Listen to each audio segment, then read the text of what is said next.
Back in the year 2007, Harder and Steenbeck released the Infinity, which is one of the most popular airbrushes available today. It's instantly recognizable with that iconic red rear handle and the gold accents, and I bought the original Infinity a few years after it released. In the year 2011, they updated their line by offering a multi-coated chrome finished version. This model is called the Infinity CR Plus. It's the same airbrush except for the finish, using chrome over nickel, and I purchased this one in the summer of 2015. And so that leads us to where we are today, the latest airbrush from Harder and Steenbeck, the Infinity 2024. It's a new, completely redesigned version of the Infinity, updated in nearly every way. And even with all of these changes and updates, the airbrush still maintains that iconic look and some of the aesthetics of the original design. This was a nice thing to see, at least for me personally. And because I've been an owner of the Infinity for so long, I was just so excited to hear about this new release, and I ordered it day one of the pre-sale. So before we get into this one, the standard disclaimer, hopefully most of you know this by now.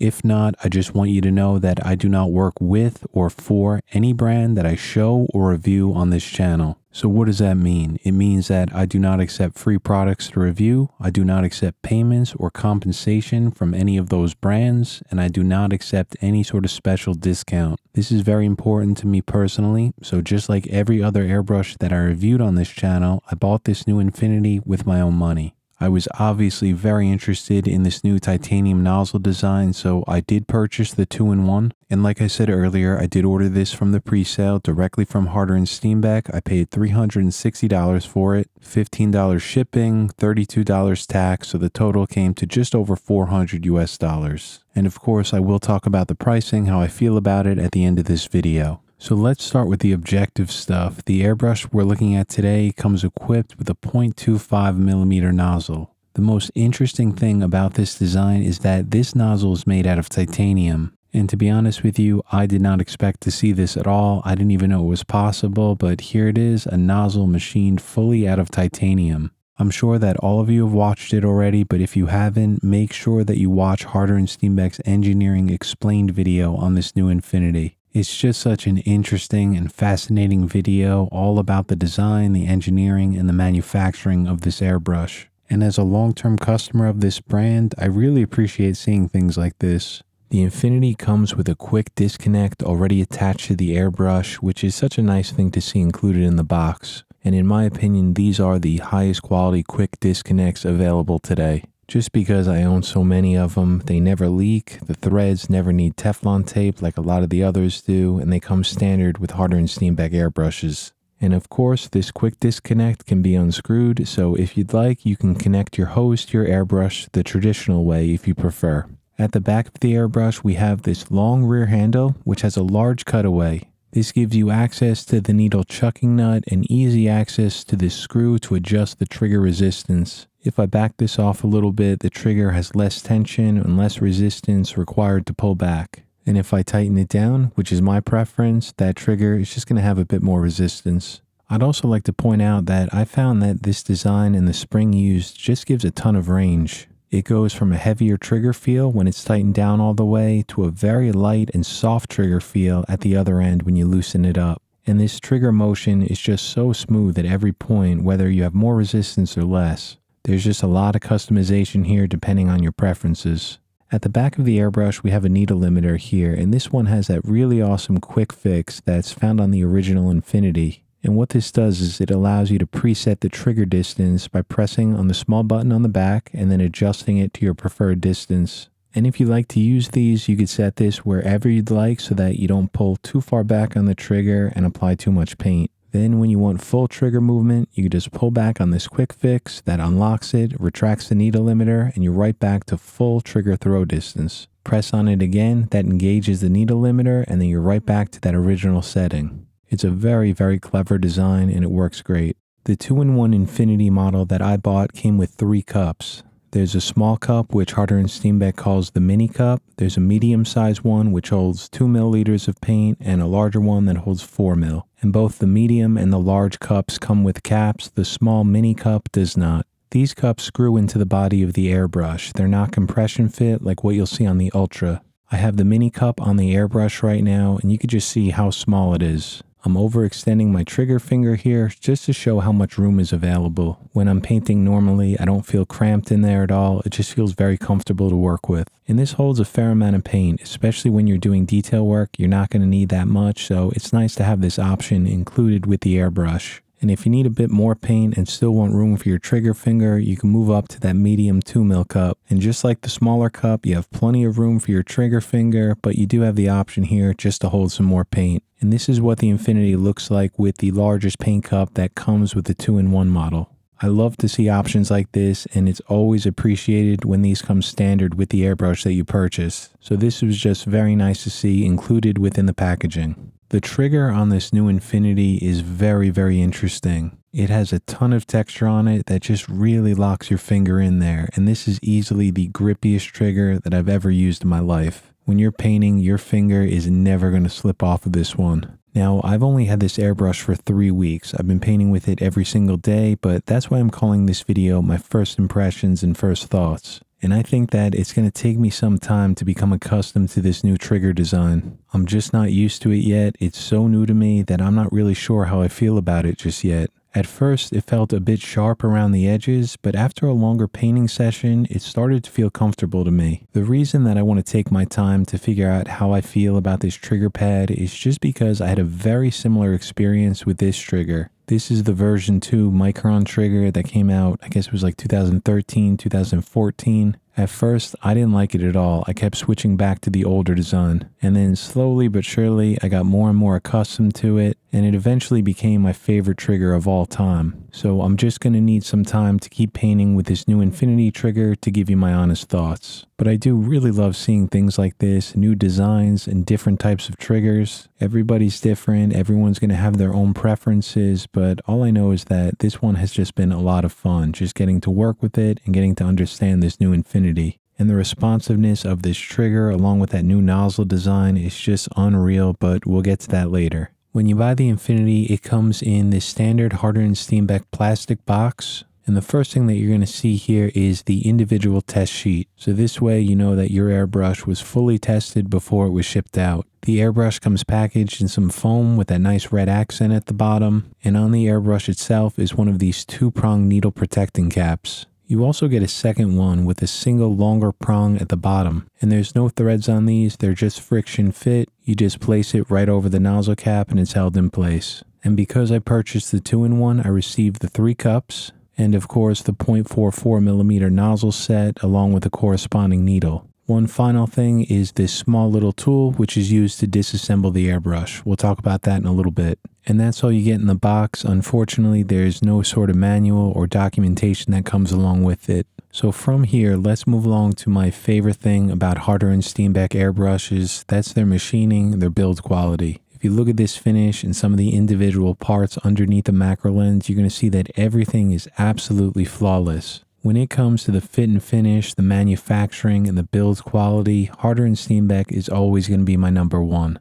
The Japanese airbrush manufacturers are certainly right there in quality, but to me, Harder & Steenbeck is just slightly above the rest of the competition when it comes to build quality. I've said this from the beginning, no one makes an airbrush quite like Harder & Steenbeck. They're a 100-year-old company, and my take is that this is where 100 years of manufacturing gets you. I mean that every individual part is meticulously crafted and machined. There's not a single imperfection on any part in any way, shape, or form. And the attention to detail on every single part, like even the bottom of this trigger, is fully polished. And this macro lens with this video lighting is very unforgiving. It shows everything. This 0.25mm nozzle is perfectly seated and centered in the front of the airbrush, and the color cups are polished inside to a mirror finish. And there's really not much more I can say or discuss. The finish on this one speaks for itself. From here, what I'm going to do, just like always, is break down the airbrush to show you all of the internal parts. The first thing that I'll do here is unscrew the paint cup, place it to the side. And from here, I'll unscrew this rear handle, which is going to give me access to that needle chuck. If I loosen it up, I can retract the needle right out of the back of the airbrush. And a nice thing about this chucking nut is that it's smoothly tapered inside so that it always directs your needle perfectly straight into the airbrush. It's a little thing, just a small quality of life feature, but I really appreciate things like this. And so from here, once that needle is removed, I can unscrew this needle chucking nut and then place it to the side. Here's that adjustment screw that I mentioned earlier. You can set your spring tension or the trigger resistance by how far you tighten this down. I'll use this small tool that comes in the airbrush box, and I'll place it into one of these holes to unscrew this spring housing assembly.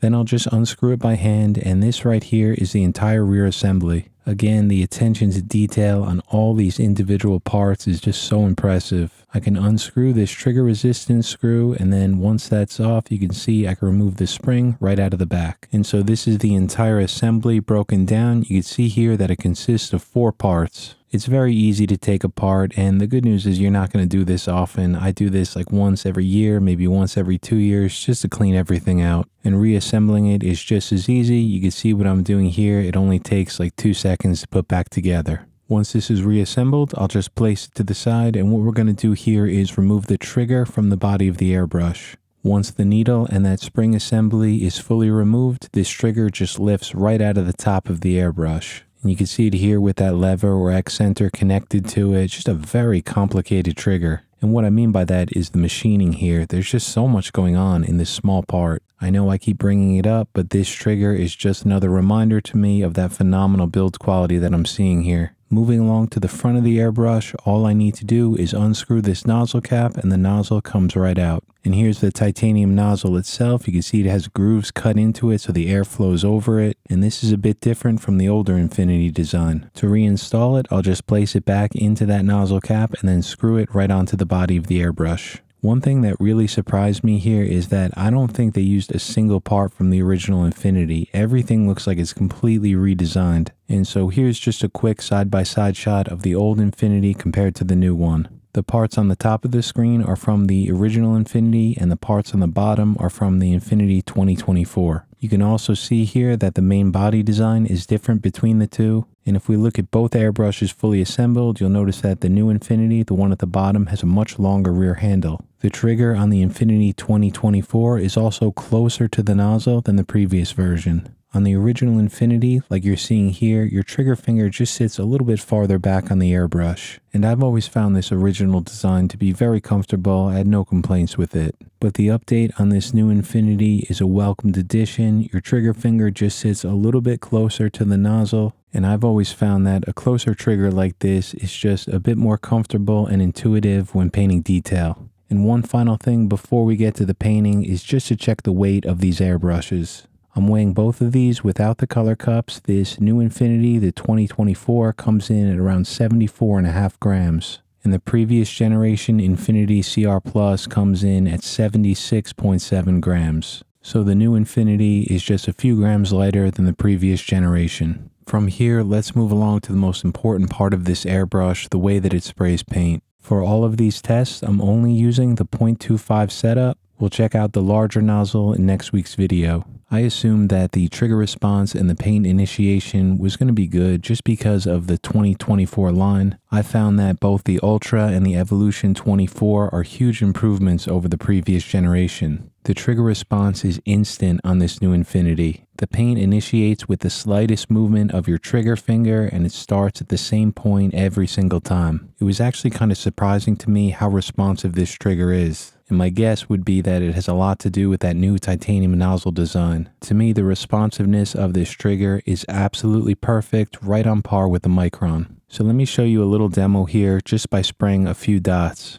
My trigger finger is down, so the air is flowing the entire time, and I'm controlling the paint just by pulling back on the trigger and then pushing it back forward to stop. You can see my trigger finger here, it's just barely moving. The slightest nudge backwards releases paint, and it's very, very consistent at the same point every single time. To test out some of the detail, I'm writing out the word airbrush in print just to see how small I can go. I'm using over-reduced aero colors, spraying at around 8 psi or so, and this airbrush did not disappoint. It was kind of surprising to me to see how well this airbrush operates at low pressures. So here's another example. I'm writing out the word airbrush in print again, spraying at around 5 psi. And I would not even consider spraying at a pressure this low, but this new Infinity had no problem. I was able to paint excellent detail even at that extremely low pressure. So I wrote out the word airbrush in print on this matchstick and I sprayed a few dots on each side of the letters. Now this is so small that it's actually difficult to show on camera.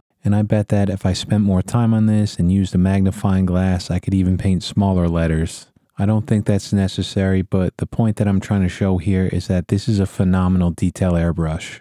And if I try to paint out the thinnest lines that I can, this airbrush can easily pull a line that's just as thin, if not thinner, than a human hair. And to show you a quick comparison, I'm just pulling a single hair from an old paintbrush, and you can see that the line width here is just about the same thickness as that hair. Checking out the line consistency, this airbrush has perfect performance. We have very, very tight lines, perfect atomization of the paint, no sort of spitting, no trailing.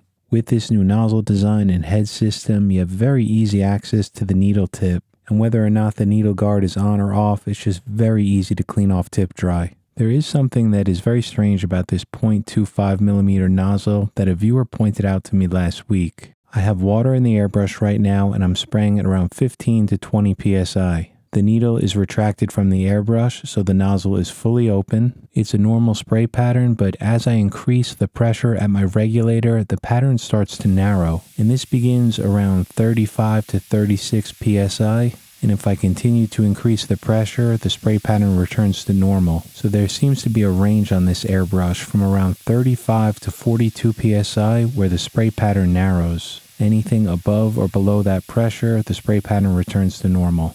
It's very strange, I'm not quite sure what to make of it, and this only happens on the smaller nozzle, on the 0.25. I probably would have never noticed this myself because with all my detail airbrushes, including the Infinity, the Micron, the Sotar 2020, I'm rarely spraying above 25 psi, and I don't think I've taken any of those above 30 psi. For detail work, I'm usually spraying reduced paint at much lower pressures. So it is something to be aware of, something I wanted to point out in this video. Roughly around 35 to 40 psi, the 0.25 setup seems to struggle. But while painting this little bird sketch, I'm spraying right around 20 psi with Schmincke Aero colors reduced about 20%. And the performance is just outstanding with this smaller 0.25 nozzle, its tight lines, beautiful atomization, and flawless trigger response. The trigger action itself is also very smooth. I don't feel any sort of graininess or grittiness while I'm pulling back. The trigger pad, like I mentioned earlier, is something that I'm still getting accustomed to. And I'm sure within a few months of use, I'll have a better understanding of how I feel about this trigger, and that's just something that's going to take time for me. One final thing that I'd like to add is that I noticed that this airbrush still gives you a lot of detail and a fine line, even if you're a little bit farther back off the surface. And I love to see this with the detail airbrush just because it makes shading and small blends so easy to pull off. You don't have to be right off the surface, you could back up a little bit, just makes it a lot more comfortable. So that's going to be it for this one. That's my initial thoughts and impressions of the new Infinity 2024. This video was a bit longer than my normal airbrush reviews just because I was very excited about this one and I wanted to go into plenty of detail. So I do hope that some of you guys found this video helpful, and I'd like to wish all of you the very best in your paintings, and I'll see you back here next week.